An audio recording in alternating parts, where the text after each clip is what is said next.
Great times. This is a good gig. I get asked to do a lot of gigs. Get a lot of schools ringing me up, a lot of private schools, which is interesting. Had this guy ring me up the other day. He goes, "Hello, it's James from Grammar here." I go, "Oh, g'day, mate. It's Dave from Humans. How are you?" He goes, "Oh, I'm from the most exclusive grammar school in Australia." I said, "Mate, I'm not. I thought he was from a call centre." I said, "I don't want to send my kids there. Although boarding school is appealing, let's be honest. Drop them off at 8, pick them up at 18. That'd be awesome, I reckon." He goes, "No, I'm not interested in your children." I said, "All right, Professor Snape, what do you want? You know, I don't know what's going on at Hogwarts today, but we're busy in the Muggle world, mate." He goes, "I was just wondering if you'd like to come down here in a few Saturday nights' time and host a fundraising trivia night we're having to raise some money for some new rowing sheds." I went, "Rowing sheds? Are you fucking serious?" Mate, I went to a high school. When we had tennis practice and the ball went over the fence, practice was over. That was it, you know. Sports budget shot for the year, mate. I said, "Why don't you invite me to a fox hunt? When's that going on down there? I'd love to." "What about a slave auction? I'd love to come to that. That'd be awesome." No, look, my kids don't go to private schools. There's been a lot of child molesters in private schools. All the big ones, child molesters. I mean, I went to a high school. We couldn't afford pedophiles. You know, just another thing we missed out on in the government education, you know, like debating, rowing and that. Anyway, it looks like I'm not getting the train home. God, I got the last train the other night. Oh, my God. I was in Brisbane. Got the last train home to my brother's house. Yes, end of the line. Oh, my God. Catching the last train, though, it's interesting, isn't it? Because any last train on a Saturday night anywhere in Australia is like the Last Chance nightclub, isn't it? Seriously. It's full of angry young people who've just given up on the night. Like, they're not going to pick anyone up. They just get on the train angry. Because, correct me if I'm wrong, if you pick up someone, you don't get the train home, do you? No, you don't. You're not at a disco dancing. That's how I dance. You go, "You like me? Yeah, you want to come back to my house? Well, if we rush, we can get the 11:56.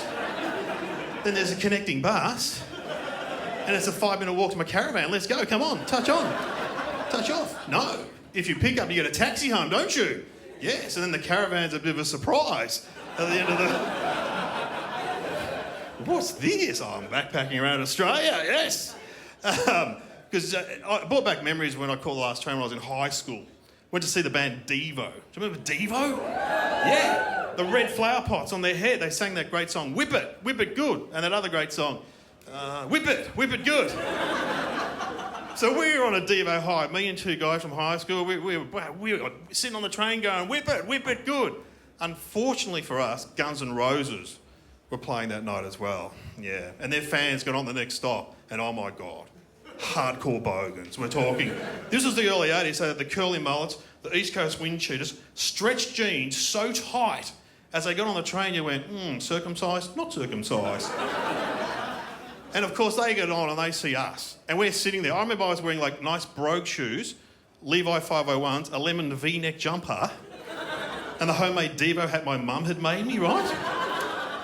And these guys get on and we're in the front of them, like, what the fuck, what the...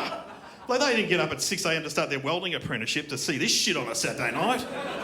They just had a great night with Axel and we're ruining it for them.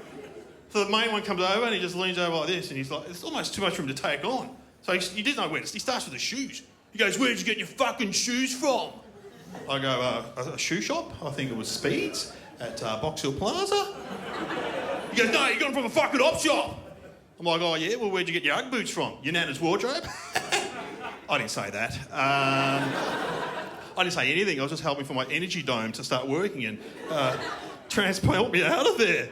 But he just picked it up and threw it out the window. I said, "Mum's going to be angry. Spent a whole afternoon making that." He just leans in my face and he goes, "I'm going to fucking bash you." And I said, "Really? You'd hit a woman, would you?" He goes, "Are you a woman?" I went, "Yeah, I'm a lesbian."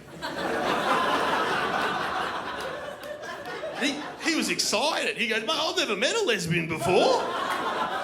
So we pashed all the way to the end of the line. So, I've been Dave O'Neill. Thanks very much. I'll see you again. Cheers.